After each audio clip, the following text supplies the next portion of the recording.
Hello and welcome to Godsmarts. I'm Keith Campbell, independent priest of the Home Temple. Now, last episode we looked at some of the compelling evidence that Jesus had a secret teaching that he only shared with his closest disciples. How secret? I could tell you, but then I'd have to kill you. Well, maybe not that secret. Unlike our friend Tom there, Jesus wasn't into Scientology. Well, so what was Jesus into? What was his secret teaching? Well, there are plenty of people who are anxious to tell you.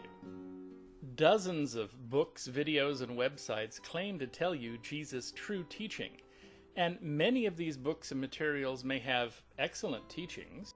Like our friend here, they may be very sincere and have the best of intentions, but there's not a lot to link them to the actual historical teachings of Jesus.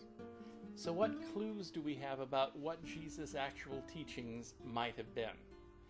Well, to begin with, Jesus was not the only mystical rabbi teaching in his era. In addition to the very showy and public worship in the temple, Judaism also had a long tradition of mystical prophets experiencing transcendent private visions or working miracles who lived solitary lives with their disciples. In Jesus' own day, Hani the circle drawer was acknowledged as a miracle worker. Philo of Alexandria brought the concepts of the Greek mysteries and philosophies into Judaism, and the Essenes lived in set-apart communities with their own private rituals and mystical secrets.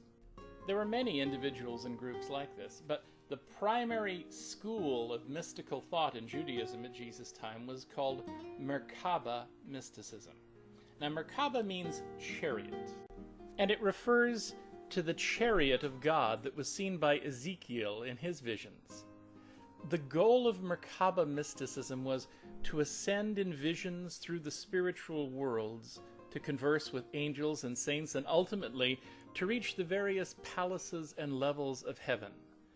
It was considered very private, very secret, and even dangerous for the spiritually immature. Now, there are strong hints of this kind of mysticism in the New Testament.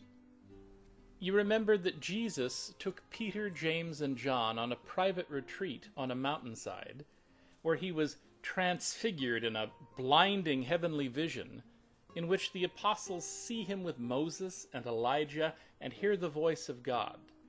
Now, this is very similar to the types of visions described by the Merkabah mystic. Significantly, Jesus tells his apostles to say nothing about this incident. Paul describes a vision of being caught up into paradise and the third heaven, and both of those are divisions of the spiritual world according to the Merkabah mystics. But Paul is so vague about this vision that he words it as if it happened to someone else. I know a man, he says, even though scholars are sure he's actually referring to himself. And he says that what he learned in these visions are mysteries that are not allowed to be spoken of. Now, these hints in the New Testament, along with the visions of Stephen, the Apocalypse of John, they suggest that Jesus and his disciples were involved in Merkabah mysticism or similar practices.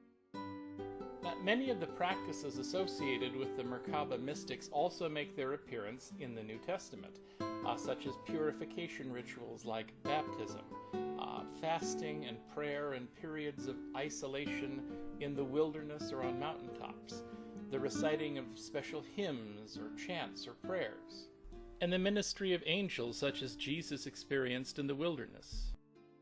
But we don't know everything the mystics taught at the time of Jesus because, again, it was a closely guarded secret and only shared with the initiated.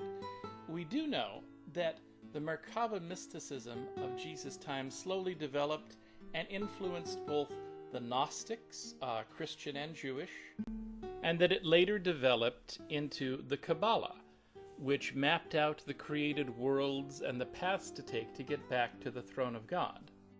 And the Kabbalah, in turn, influenced esoteric Christianity. So to extract as much of this teaching as possible, we ought to return to the scriptures and to the early Christian and Gnostic writings and examine them through the lens of the concepts of the Merkabah mystics and the Kabbalistic concepts that developed from that. One good source in particular for this is the Gospel of Thomas that we discussed earlier. The Gospel of Thomas claims to be a record of the secret teachings of Jesus. But we know that the Gospel of Thomas suffers in some places from a later Gnostic spin. And so to recover the original teachings of Jesus in this, we need a knowledge of Gnosticism, a knowledge of the Kabbalah and Merkabah traditions, and of the Greek mysteries that influenced mystical Judaism. And we'd also like to have a knowledge of the original languages in which these documents were written, the Greek, the Aramaic, and the Coptic. This is kind of a tall order, and for myself, I'm just a beginner at this, which is why I'd recommend the work of my bishop and mentor, Dr. Louis Kaiser. Bishop Kaiser is highly educated in all these fields and has spent years recovering the original teachings of Jesus and making them more accessible to modern disciples. He has some excellent introductions to the original teachings of Jesus, and in particular on the Gospel of Thomas, for free on YouTube, as well as college-level seminars with days of material available at his site, wisdomseminars.org. And I'd encourage you to take a peek at his resume on that site also. And of course, if you're interested in actually practicing Jesus' path of spiritual development, not just learning about it, I'd encourage you to take a look at the Home Temple website at hometemple.org. I'll post links to these sites on my own site at pasttoknowledge.com and Godsmarts.com, so you can refer to them. So that wraps up these few episodes about the secret teachings of Jesus, or really about inner Christianity as opposed to outer Christianity that we see a lot of. And if you're comfortable with this kind of Christianity, and if you want to feel happy, all you gotta do. If you want to feel loved, all you gotta do. If you want to feel safe, if you want to feel strong, if you want to walk tall, all you gotta do, all you gotta do, all you gotta do is get saved. Thank you, Jesus. Thank you. That's what you really want. I'm not going to argue with you. But if you're more comfortable with a Christianity that isn't quite so much of a media event, that's a more private, more internal thing, don't let anybody convince you that that's not Christianity. So, next episode we'll explore more of the issues that are important to an adult understanding of Christianity. And if you have any ideas that you'd like to suggest for topics for these videos, you can drop us a line or post a comment, and we'll see what we can do. So until next time, this is Keith Campbell for Godsmarts. See you soon.